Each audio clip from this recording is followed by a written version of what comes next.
જાન્યુઆરી મહિનાથી શરૂઆતથી જ યુવાનો પતંગ અને દોરી ખરીદવાની શરૂઆત કરી દેતા હોય છે, પરંતુ ચાલુ વર્ષે ઉત્તરાયણને ગણતરીના દિવસો બાકી હોવા છતાં બજારમાં ખરીદીનો માહોલ જામ્યો નથી। અમદાવાદના વેપારીઓ માની રહ્યા છે કે શહેરના યુવાનો છેલ્લા દિવસની ખરીદીમાં માનતા હોય છે। યુવાનો હવે તૈયાર બ્રાન્ડેડ દોરા ખરીદવામાં માનતા હોવાનું વેપારીઓ જણાવી રહ્યા છે।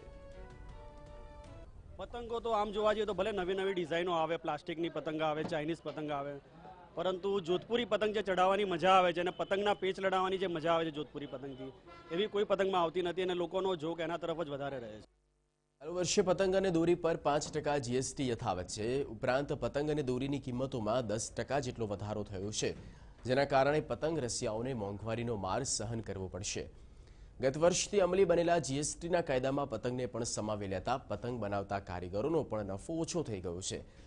છેલ્લા દિવસે પતંગ રસિયાઓ ભાવને જોયા વગર ખરીદી કરવા બજારમાં ઉમટી પડશે તેવું વેપારીઓ માની રહ્યા છે। જીએસટી પતંગ દોરીમાં તો 5% જેવો નોમિનલ જ છે, જે ઘણો ના કહેવાય, પરંતુ લોકોની એવી ઈચ્છા છે કે ખાસ કરીને પહેલાં પતંગ ઉપર ટેક્સ હતો નહીં, 5% પણ ટેક્સ હતો નહીં, એટલે પતંગ બનાવનારા જે કારીગરો છે, જે નબળા વર્ગમાંથી આવે છે, ખાસ કરીને આપણા મુસલમાન ભાઈઓ પણ છે જે બધા પતંગ બનાવવાના વ્યવસાય સાથે સંકળાયેલા છે, એ લોકોને આ બધી વસ્તુઓ જે ફાવતી નથી, એટલે જે 5% ટેક્સ ના હોય તો સારું રહે। ત્યારે ખરીદીને લઈને બજારમાં માહોલ કેવો છે? અમદાવાદથી હાર્દિક જોડાયેલા છે, સાથે વડોદરાથી અમિત પટેલ જોડાયેલા છે। હાર્દિક, ઉત્તરાયણનો પર્વ હવે નજીક છે, ગણતરીના કલાકો બાકી છે, બજારમાં માહોલ કેવો છે? ખરીદી જોવા મળી રહી છે કે કેમ? વેપારીઓ આ વખતે શું માની રહ્યા છે?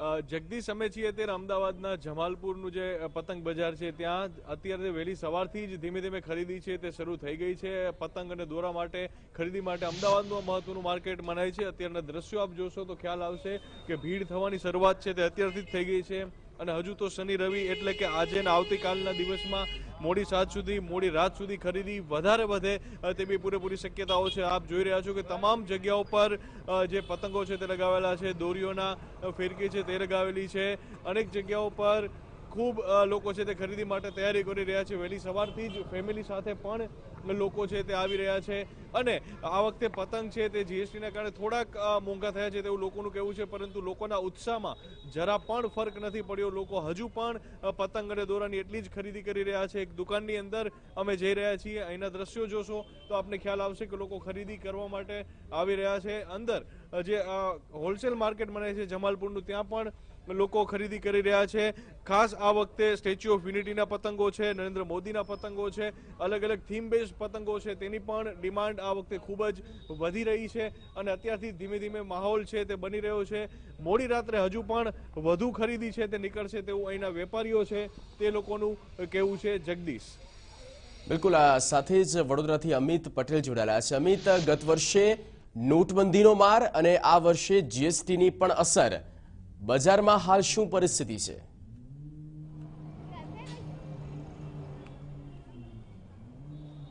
બિલકુલ જગદીશ, રાજ્યના અન્ય શહેરોની માફક વડોદરામાં પણ અત્યારે હાલમાં જે પતંગ બજારો છે તેની અંદર અત્યારે હાલમાં જે ખરીદી છે નીરસતા જોવા મળી રહી છે।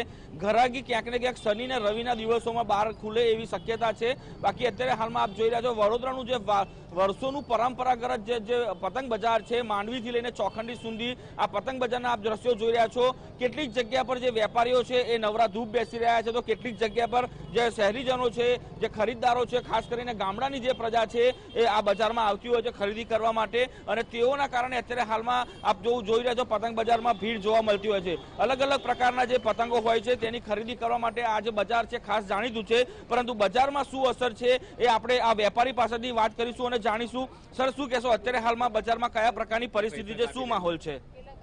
શું માહોલ છે અત્યારે બજારમાં? માહોલ તો સારો જ છે, ને હમણાં જે છોકરાઓની એક્ઝામ ચાલે છે એટલે હવે ગળાગી ચાલુ થવાની છે, અને કોઈ મટીરિયલ પડી રહેવાનું નથી, કોઈ પણ વેપારીનો માલ રહેશે નહીં।